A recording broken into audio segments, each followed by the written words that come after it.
Saya ingin bicara tentang ini sedikit saja terkait dengan sebuah pertanyaan yang banyak ditanyakan. Mengapa saya begitu yakin bahwa TikTok sebagai sebuah bisnis yang dijalankan oleh cukup banyak orang itu akan long life, akan berjangka panjang.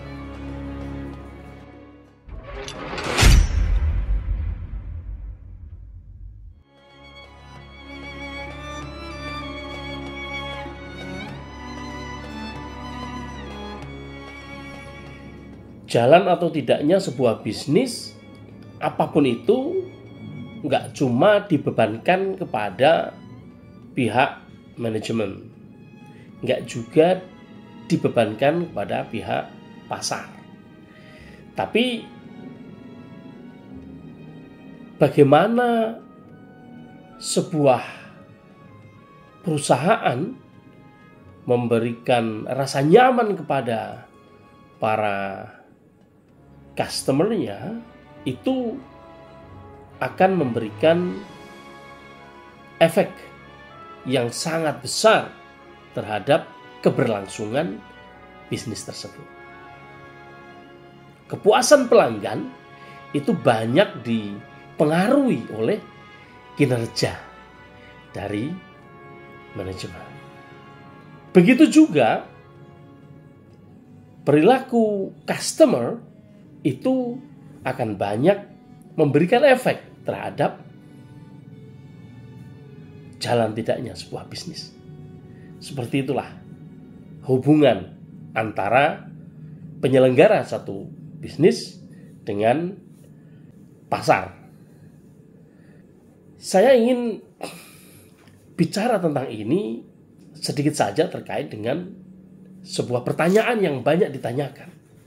Mengapa saya begitu yakin bahwa TikTok sebagai sebuah bisnis yang dijalankan oleh cukup banyak orang itu akan long life, akan berjangka panjang. Saya ingin menjawabnya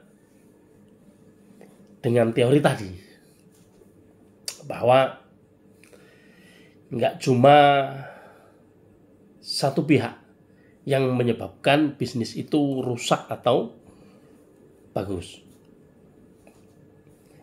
Sebuah kelompok atau tim kerja dari satu manajemen itu bisa menyebabkan sebuah bisnis ambruk atau berdiri tegak. Sebagai contoh di TikTok pernah terjadi satu peristiwa di mana komunikasi menjadi mandek. Karena apa? Karena sikap dari manajemen yang memegang ketika itu tidak sinkron dengan perilaku pasar. Kebijakan-kebijakannya tidak populis, sehingga menyebabkan pasar kemudian bersifat resisten. Berbeda dengan cara kelola yang dilakukan oleh manajemen baru ini, yang ternyata memiliki visi yang jelas, yaitu membuat nyaman para penggunanya. Dua perbedaan ini cukup signifikan akhirnya atau hasilnya, karena ternyata dengan cara komunikasi, gaya komunikasi yang dibangun belakangan oleh orang-orang baru yang diberi tugas oleh pusat di Indonesia untuk mengurus TikTok di Indonesia, kemudian memiliki ciri yang berbeda dari pengurus yang lama. itu ternyata memberikan efek yang sangat positif kepada pasar. Kenyataannya kemudian keyakinan para penggunanya, yakni dalam hal ini adalah pasarnya ya, keyakinan market terhadap token DITOK ini meningkat tajam. Ini tidak pernah dialami oleh bisnis manapun, oleh aplikasi manapun. Belum pernah terjadi. Tahun 2022 sampai 2023 sampai saat ini, kita kalau hitung sudah ada begitu banyak platform-platform yang tidak bisa bertahan seperti DITOK. Misalnya ya, yang sudah agak lama ya, Star Media, Era Media, Umeta, MetaU ya, ada Umeta, ada MetaU, ada Rapper, ada Consort, ada Xtoko, ada macam-macam, banyak sekali. Yang pernah terjadi sesuatu seperti yang dialami DITOK adalah PP Infrastructure. Tapi PP Infrastructure tidak berhasil untuk survive. Akhirnya berhenti juga. DITOK lain.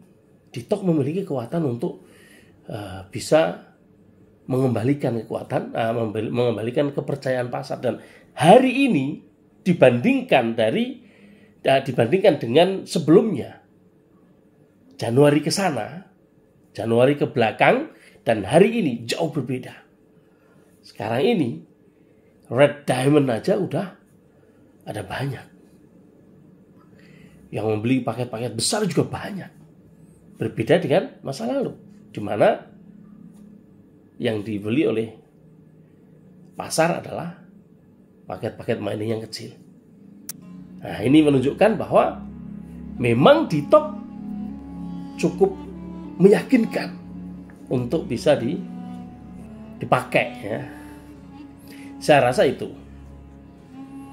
Sisanya tinggal bagaimana perusahaan